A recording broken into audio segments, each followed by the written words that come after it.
नमस्कार, मैं हूं सत्यपाल और आप देख रहे हैं CWB हिंदी न्यूज। शक संवत 1945 विक्रम संवत 2080 आज आषाढ़ माह के कृष्ण पक्ष की पंचमी तिथि और दिन गुरुवार है। तदनुसार अंग्रेजी तारीख 8 जून सन 2023। आइए सबसे पहले एक नजर डाल लेते हैं दिन भर की सुर्खियों पर। रीट मेंस लेवल 2 गणित विज्ञान का रिजल्ट हुआ जारी। दोगुना अभ्यर्थी शॉर्टलिस्ट, 15 अगस्त तक मिलेगी पोस्टिंग।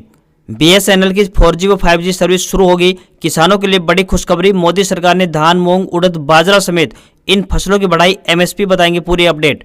38,480 टीचिंग और नॉन टीचिंग पदों पर निकली भर्ती, बताएंगे पूरी खबर। मारुति सुजुकी ने लॉन्च की SUV जिम्नी, 7 कलर्स, 19 किलोमीटर का माइलेज और कीमत 12,74,000 रुपए। थार से होगा सीधा कंपटीशन। CUET UG 2023 update. 9 से 11 जून की एग्जाम के लिए सिटी इंटीमेशन स्लिप जारी। CUET.smart.ac.in से करें डाउनलोड। और अब खबरें विस्तार से। पश्चिमी विक्षोभ का असर हरियाणा में दिख रहा है। मंगलवार को पूर्वी पश्चिमी और दक्षिणी हिस्से के कुछ जिलों में तेज बारिश हुई है। 8 से 10 जून को मौसम सामान्य रहेगा। 11 जून से उत्तर हरियाणा के सभी 6 जिलों में गरज व चमक के साथ बारिश होने की संभावना जताई गई है। 24 घंटे के आंकड़ों को देखें तो हिसार का बालसमंद सबसे गर्म रहा है। यहाँ का अधिकतम तापमान 40.3 डिग्री सेल्सियस रिकॉर्ड किया गया है और दक्षिण हरियाणा का रेवाड़ी का अधिकतम तापमान 38.6 डिग्री सेल्सियस रिकॉर्ड किया गया। हरियाणा में जून महीने में मौसम गर्म रहने वाला है। 15 जून के बाद गर्मी को लेकर हालात ज्यादा खराब हो सकते हैं। 30 जून तक सूरज की तपिश से राज्य के लोगों को परेशानी बढ़ सकती है। हरियाणा, NCR व दिल्ली में इस बार दक्षिण पश्चिमी मानसून की एंट्री जुलाई के पहले हफ्ते में होने की संभावना बन रही है। पिछले साल 30 जून को दस्तक दी थी। नाबालिग पहलवान ने WFI के पूर्व अध्यक्ष ब्रजभूषण शरण सिंह के खिलाफ लगाए गए यौन शोषण के आरोप वापस ले लिए हैं। उन्होंने कहा, ब्रजभूषण ने मेरे साथ भेदभाव किया। नाबालिग पहलवान के पिता ने इसकी पुष्टि की है। नाबालिग के पिता ने कहा कि हमने 5 जून को सुप्रीम कोर्ट में बयान बदल दिए थे। मैंने किसी लोभ या लालच में नहीं, डर की वजह से बयान बदले। मैं ये नहीं कहना चाहता हूँ कि किसने धमकी दी है। मेरा भी परिवार है। अगर मुझे कुछ हो गया तो मेरा परिवार बर्बाद हो जाएगा। मुझे डर लग रहा है। मेरा पूरा परिवार डिप्रेशन में है। इससे पहले रेसलर बजरंग पूनिया और साक्षी मलिक की बुधवार को दिल्ली में खेल मंत्री अनुराग ठाकुर के साथ 6 घंटे की मीटिंग हुई है। मीटिंग के बाद रेसलर साक्षी मलिक ने कहा, सरकार ने जांच पूरी करने के लिए 15 जून तक का टाइम मांगा है। तब तक उन्हें किसी भी तरह के प्रदर्शन न करने की अपील की है। हालांकि पहलवानों का आंदोलन अभी खत्म नहीं हुआ है। हरियाणा में सूरजमुखी की खरीद MSP पर करने के लिए बवाल मच गया है। बुधवार को कुरुक्षेत्र के शाहबाद में किसान नेताओं की रिहाई और MSP को लेकर पंचायत हुई, जिसमें किसान संगठनों ने 12 जून को पीपली में महापंचायत का फैसला लिया। इसके साथ उन्होंने कहा कि सभी जगह के धरने हटा दिए जाएंगे। सांकेतिक धरना शाहबाद में अनाज मंडी के सामने शाहबाद लाडवा रोड पर निरंतर जारी रहेगा। इस पंचायत में किसान नेता राकेश टिकैत भी पहुंचे थे। इससे पहले हिरासत में लिए गए गुरनाम सिंह चढ़ूनी समेत 9 किसान नेताओं को पुलिस ने बुधवार दोपहर बाद कुरुक्षेत्र जिला कोर्ट में पेश किया। अदालत में सभी ने जमानत लेने से मना कर दिया। इसके बाद सभी को 14 दिन की न्यायिक हिरासत में जेल भेज दिया गया। जननायक जनता पार्टी यानी JJP के प्रधान महासचिव दिग्विजय सिंह चौटाला ने अपने चचेरे भाई इनेलो नेता अर्जुन चौटाला के बयान पर पलटवार किया है। दिग्विजय ने राजस्थान दौरे के दौरान पत्रकारों को एक सवाल के जवाब में कहा कि अर्जुन के कहे अनुसार हम चमगादड़ सही, मगर मेरे चचेरे भाई कर्ण और अर्जुन तो कोहिनूर के हीरे के समान है। दिग्विजय ने कहा कि मैं अपने हीरे मोती जैसे भाइयों को शुभकामनाएं देता हूं और उनके उज्जवल भविष्य की कामना करता हूं। मुझे खुशी होगी अगर वे दोनों खुद भी कामयाब हों और अपनी पार्टी को भी कामयाब करें। इनेलो की हरियाणा परिवर्तन यात्रा के दौरान एलनाबाद से विधायक अभय सिंह चौटाला के बेटे अर्जुन चौटाला ने डिप्टी CM दुष्यंत चौटाला पर निशाना साधते हुए कहा था, जजपा को गठबंधन चाहिए। गठबंधन गया तो महकमे चले जाएंगे, महकमे गए तो रुपया कहां से कमाएंगे। यह गठबंधन नहीं, मजबूरी है। छोड़ देंगे तो केस हो जाएंगे। यह डरे आदमी है और जो डर जाते हैं वह दब जाते हैं।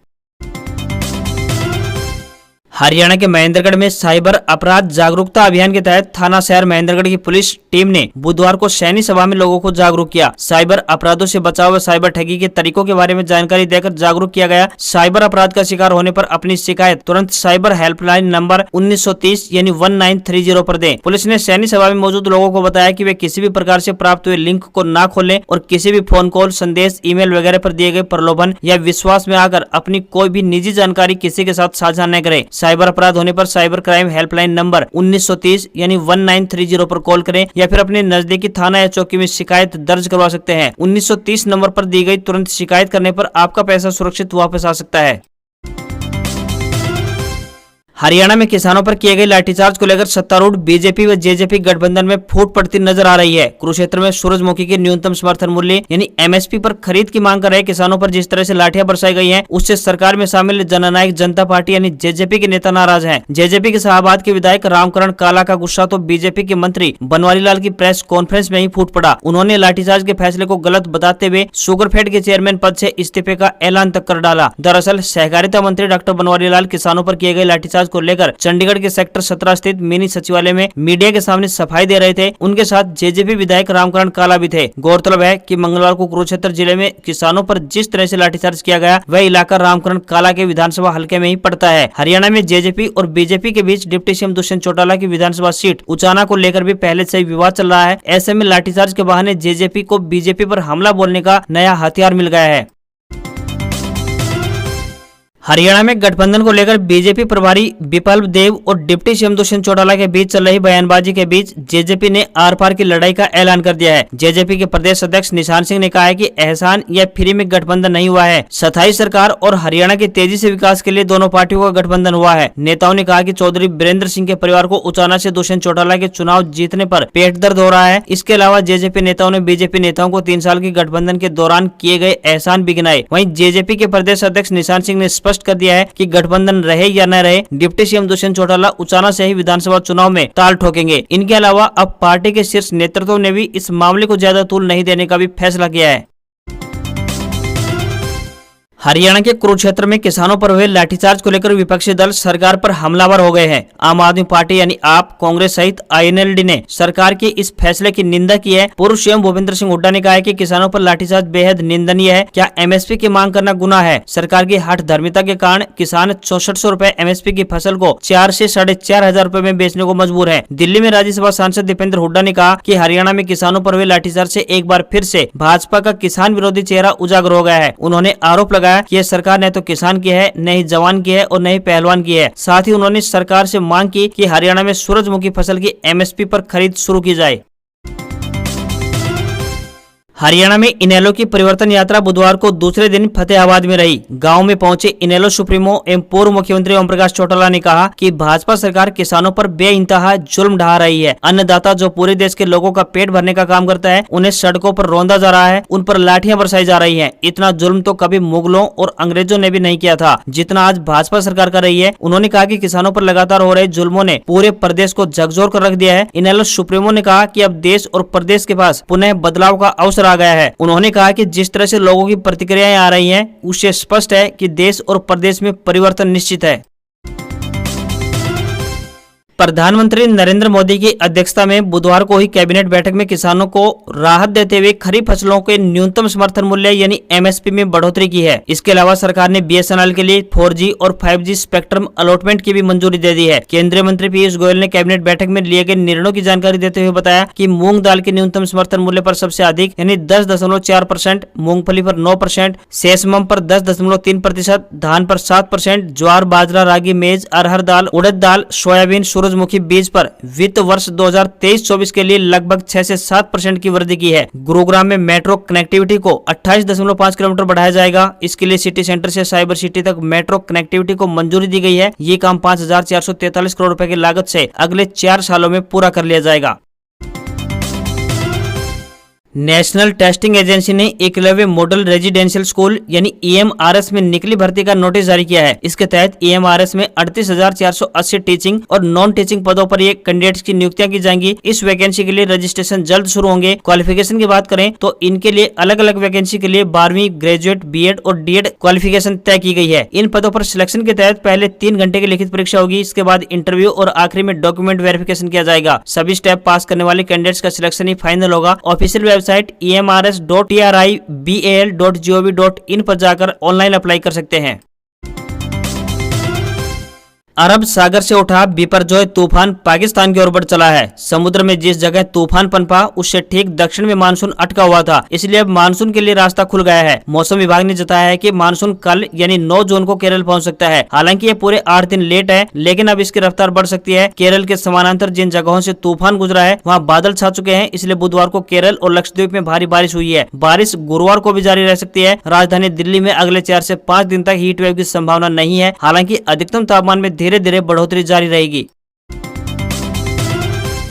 हरियाणा कर्मचारी चयन आयोग यानी HSSC ग्रुप C पदों के लिए परीक्षा आयोजित करने जा रहा है। ऐसे में आयोग उन उम्मीदवारों के नाम लिखित परीक्षा से पहले वेबसाइट पर अपलोड कर सार्वजनिक करेगा जिन्हें सामाजिक व आर्थिक मानदंड के अंक दिए जाएंगे। आयोग ने CET स्कोर के अंक फाइनल कर दिए हैं। अब यदि कोई भी उम्मीदवार अपने अंक देखना चाहता है तो देख सकता है। CET रिजल्ट के बाद आयोग ने उम्मीदवारों से कहा था कि यदि किसी ने सामाजिक आर्थिक मानदंड के अंक गलत क्लेम कर दिए हैं तो वह उन्हें छोड़ सकता है। लगभग 10,000 उम्मीदवारों ने क्लेम वापस लिया है। अन्य उम्मीदवारों ने जो क्लेम किए हैं उन्हें आयोग ने फिलहाल स्वीकार कर लिया है। इसलिए CET स्कोर अब फाइनल हो गया है। उम्मीदवार अपने रजिस्ट्रेशन नंबर से अपना फाइनल स्कोर चेक कर सकते हैं। जब उम्मीदवारों को लिखित परीक्षा के लिए बुलाया जाएगा तो उससे पहले उन 4 गुना उम्मीदवारों के सामाजिक आर्थिक मानदंड के अंक सार्वजनिक किए जाएंगे ताकि यदि किसी को कोई आपत्ति है तो अपनी आपत्ति दर्ज कर सके। आयोग अभी यह देख रहा है कि स्क्रीनिंग टेस्ट के लिए अधिक से अधिक उम्मीदवारों को बुलाया जाए।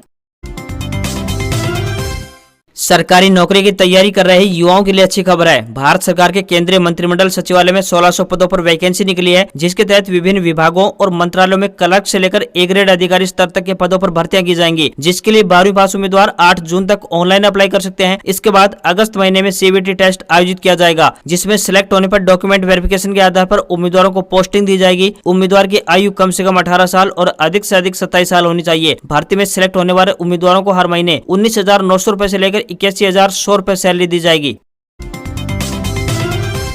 शेयर बाजार में लगातार चौथे कारोबारी दिन तेजी देखने को मिली। सेंसेक्स 350 अंक चढ़कर 63,142 के स्तर पर बंद हुआ। वहीं निफ्टी भी 127 अंकों की तेजी रही। ये 18,726 के लेवल पर बंद हुआ। सेंसेक्स के 30 शेयरों में से 25 में तेजी और 5 में गिरावट देखने को मिली है। वहीं रुपया अमेरिकी डॉलर के मुकाबले 5 पैसे मजबूत होकर 82 रुपए 55 पैसे के स्तर पर बंद हुआ। पेट्रोल डीजल की कीमतों में कोई बदलाव देखने को नहीं मिला है। फिलहाल दिल्ली में पेट्रोल 96 रुपए 72 पैसे प्रति लीटर तो वहीं डीजल 89 रुपए 62 पैसे प्रति लीटर के हिसाब से बिक रहा है। वहीं 22 कैरेट वाला गोल्ड 55,047 रुपए प्रति 10 ग्राम के स्तर पर पहुंच गया है। तो चांदी की बात करें तो चांदी में भी तेजी दर्ज की गई है। चांदी का रेट 71,904 रुपए प्रति किलोग्राम पर जाकर बंद हुआ। आज खबरों में बस इतना ही। देखते रहिए हरियाणा का सबसे बेहतरीन news channel CWB Hindi news. नमस्कार।